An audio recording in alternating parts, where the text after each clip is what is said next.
Okay, let's dive in. We're looking at uh, a very structured explanation of spiritual growth today. We are. We're exploring the path to liberation, specifically through devotion. And our focus is chapter 9 of the Bhagavad Gita, verses 28 and 29.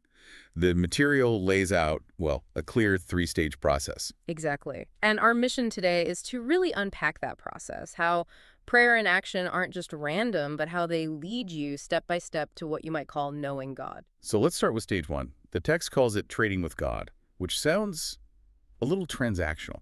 It is, and that's the point. It's a business deal. You do a few rituals, you pray, but mostly when you want something, a favor. Like a better job or for someone to get well.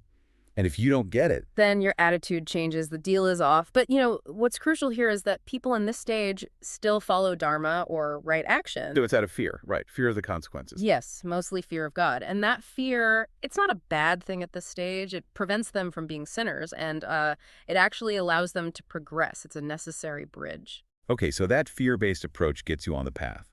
How do you move from that to stage 2, which is called offering work as worship? That seems like a massive jump. It is a conscious, massive expansion. Instead of just part-time prayer, you decide that all of your actions all day are a form of worship. So it's not just what you do, but how you see the results of what you do. That's the core shift, exactly. All the results, good and bad, you learn to accept them as gifts from God, neutral gifts. And what does that do for you psychologically? It builds mental maturity. You stop arguing with reality. A setback isn't a punishment anymore, it's just information. This practice gives you the mental strength for the final stage. Which is stage 3, living as a tool of God.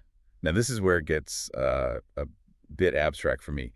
If you sacrifice the ego, if there's no me or mine, how do you even function?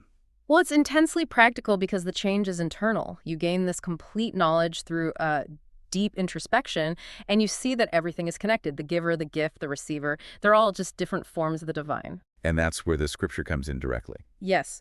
Verse 9.2a, it says, "In this way you will be freed from all reactions to good and evil deeds.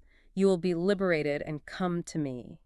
The offerings, the actions, they all help surrender the ego, and that surrender is what grants the final knowledge. And gaining that knowledge comes with 2 huge, game-changing benefits. The first is joyful living.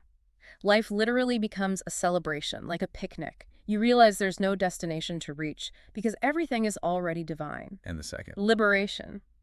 The cycle of birth and death ends because with that complete knowledge, you have no pending wishes left when you die. There's nothing pulling you back. But this could sound like God is playing favorites, Yeah. Rewarding the most devoted. But the next verse addresses that head on. It does. Verse 9.29 is so important. "I envy no one, nor am I partial to anyone. I am equal to all. But whoever worship me with complete devotion are in me, and I am also in them." So God is impartial. How do we understand that? The text gives a couple of great examples. Yeah, think of a fire. The fire gives off heat equally to everyone, but how warm you get depends on how close you stand to it. So your distance is your degree of devotion. Precisely. Or think of a teacher. The teacher helps all students, but the exam results, they depend on the student's own effort. I see. So the world doesn't change, but the way the devotee sees it changes completely. Utterly. It's no longer just a source of pleasure and pain, it's an expression of God. So, really, there's nothing to complain about. The ego that does the complaining has been surrendered. So if we boil it all down, the entire spiritual journey here is about progressively letting go of the ego. You move from making a deal to becoming a tool. Finding freedom in that very surrender. So you have to ask yourself, if knowing God turns life into a picnic, how does consciously accepting every single result, good or bad, as a gift from an impartial source, how does that change your perception of your life right now? What small business deal with the universe could you stop making today?